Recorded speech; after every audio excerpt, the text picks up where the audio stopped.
Je n'aurais jamais pensé que je finirais par quitter mon homme, mon vrai gars, l'acteur principal de ma vie amoureuse. Même si j'avais d'autres partenaires avec qui je partageais mon lit, je n'ai jamais imaginé que je le laisserais partir. Mais il a choisi le christianisme plutôt que l'amour, le christianisme plutôt que l'argent, le christianisme plutôt que la célébrité. Qui fait ça? Ce gars n'est qu'un homme ordinaire qui souffre aujourd'hui. Mais en y repensant, je me demande si j'avais tort. Je me demande si mon amour aurait dû surpasser l'ambition que j'avais, ou peut-être étais-je simplement aveuglée par le rêve de mener une vie confortable. Vous pouvez m'appeler Cynthia. J'ai fréquenté un homme dont j'étais persuadée qu'il allait devenir une grande star de la musique dans notre pays. Mais un choix, un seul moment, et tout a basculé. Ce gars-là avait littéralement tout entre ses mains. On lui avait dit « Ne t'inquiète pas pour les réseaux sociaux, nous allons nous charger d'investir pour que les gens te connaissent. Tu vas exploser. Ce n'est pas une question de chance sur les réseaux, il faut être poussé, il faut que de grandes entreprises fassent la promotion de tes vidéos pour qu'elles deviennent virales. » Voilà ce qu'on lui avait dit. Mais il a tout simplement refusé en bloc. C'était un DJ talentueux. J'adorais le voir jouer avec son ordinateur, mixer les sons. Il était aussi un bon rappeur. Quand je l'ai rencontré, j'étais encore étudiante, et lui aussi. Il avait une faim inextinguible de gloire. Il était toujours en train de rapper avec ses amis. Sa musique était vraiment bonne, je vous le jure. J'écoutais ses morceaux encore et encore. Il faisait tout pour être remarqué. J'étais juste une fille qui croyait en lui. Je l'ai soutenu, j'ai géré ses réseaux sociaux, envoyé ses démos. Oh, et les démos, personne ne les a jamais écoutées. Pendant des années, on a galéré. Je l'ai vu passer ses nuits à composer sur son ordinateur, à tel point que je finissais par me plaindre du froid et lui demandais de venir se coucher. Mais j'y croyais dur comme fer. Un jour, on allait réussir. On partageait tout, nos rêves, nos espoirs. Parfois, on allait même au lit le ventre vide parce que son ordinateur était en panne et qu'il nous fallait de l'argent pour le réparer, ou bien parce qu'il voulait acheter des données mobiles pour télécharger des logiciels. Ce logiciel, bébé, si je l'utilise sur ce son, ça va tout changer, me disait-il. Allongé sur notre mince matelas, dans notre petit appartement, on fixait le plafond en parlant du jour où on vivrait enfin notre rêve, peut-être même à Los Angeles, aux côtés des plus grands noms de l'industrie musicale. Et puis un jour, c'est enfin arrivé. Oh mon Dieu. Un type avait téléchargé un de ses morceaux et l'avait contacté. Tout a commencé par un mail.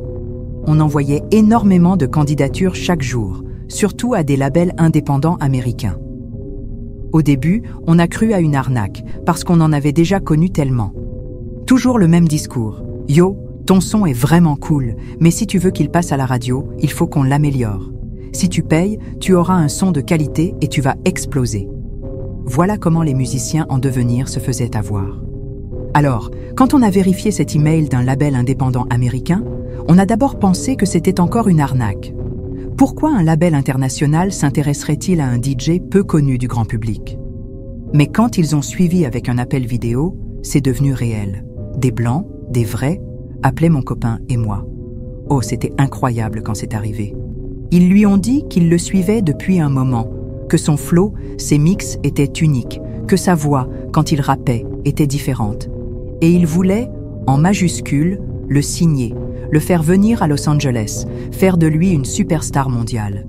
C'était tout ce qu'on avait prié pour. Ils nous ont même envoyé un pré-contrat. L'argent proposé était fou. Quand on l'a lu, c'était hallucinant. La signature devait être physique, en Amérique. Il s'agissait de millions d'avances, des clauses pour les albums, des collaborations. Ils avaient même lâché quelques noms. Cette nuit-là, on a fêté ça en pensant que notre galère allait enfin prendre fin. Mais c'est là que les vraies discussions ont commencé. Au début, j'ai laissé faire, parce qu'il parlait de choses profondes que je ne comprenais même pas. D'abord, ils lui ont demandé de créer une musique. Alors il leur a demandé quel type de musique il voulait. Ils lui ont donné un thème, l'étoile du matin. Ce morceau devait être joué lors d'un festival particulier. Il s'est mis au travail, cherchant des idées.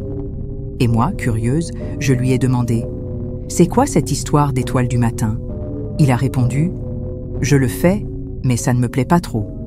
Tu sais que Lucifer est appelé l'étoile du matin, non? Franchement, je m'en fichais. Tout ce qui comptait pour moi, c'était l'argent.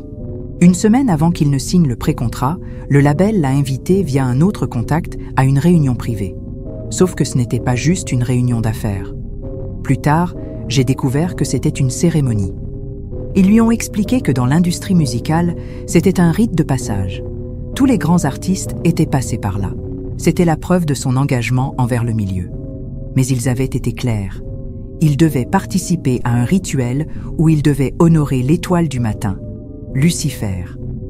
Pendant cette cérémonie, il devait passer la nuit avec un autre homme, un artiste qui avait déjà été initié.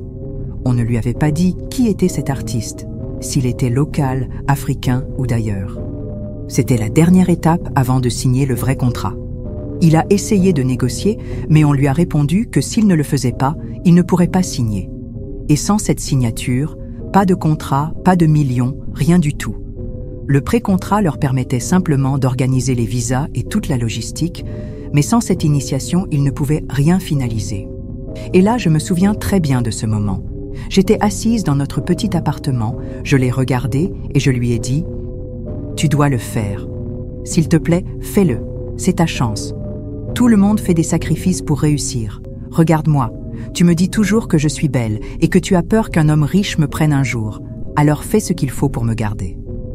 Rends-toi riche, pour que je sois toujours à toi. » Et il m'a écouté, il m'a regardé et il a dit « Non, peu importe combien ils offrent, je ne peux pas faire ça. » Il a continué « Je ne peux pas m'agenouiller devant un autre homme. Tu réalises ce que ça signifie ? Ce que ça représente quand on est un homme et de laisser ton semblable faire ce qu'il veut de toi ? » Je n'arrivais pas à y croire. Après toutes ces années de galère, après toutes ces nuits à dormir le ventre vide, parfois même à manger du pain sec et des conserves, il allait tout jeter à la poubelle. Je lui ai dit « Tu es sérieux ? Tu aimes la pauvreté, c'est ça ?» Je l'ai supplié, je lui ai même proposé « Laisse-moi y aller à ta place si c'est possible. Je le ferai pour toi. Ce sera la seule et unique fois où je ferai un truc aussi stupide. S'il te plaît, laisse-moi y aller. » Comment pouvait-il croire que le talent seul allait suffire à le faire réussir? Il m'a regardé droit dans les yeux et il a dit « Si vendre mon âme est la seule façon de réussir, alors restons pauvres, bébé. Restons pauvres. Parce que tout ça, ça ne signifie rien pour moi. » Alors j'ai rompu avec lui, je l'ai quitté cette nuit-là. J'ai fait mes valises et je suis partie. Ce n'est pas que je ne l'aimais pas. Je voulais juste le pousser à faire ce qu'il fallait. Lui donner ce coup de pouce féminin, ce petit déclic qui l'aurait convaincu d'accepter ce rituel. Mais non, il a tout laissé tomber pour une simple cérémonie. Je lui ai dit qu'il était faible et qu'il n'arriverait jamais à rien. Je lui ai aussi dit que je préférais être avec un homme qui avait le courage de faire ce qu'il faut pour réussir. Il a essayé de me retenir, de me supplier, mais j'étais déjà partie. Ça fait des années maintenant. Il n'a jamais signé ce contrat. Il est toujours là, toujours un petit DJ de quartier. Et moi, j'ai avancé. J'habite maintenant avec un homme d'affaires. Bon, il est marié et habite dans une autre ville. Mais quand il est dans ma ville pour ses affaires, il est avec moi. En gros, je suis comme sa seconde épouse officielle.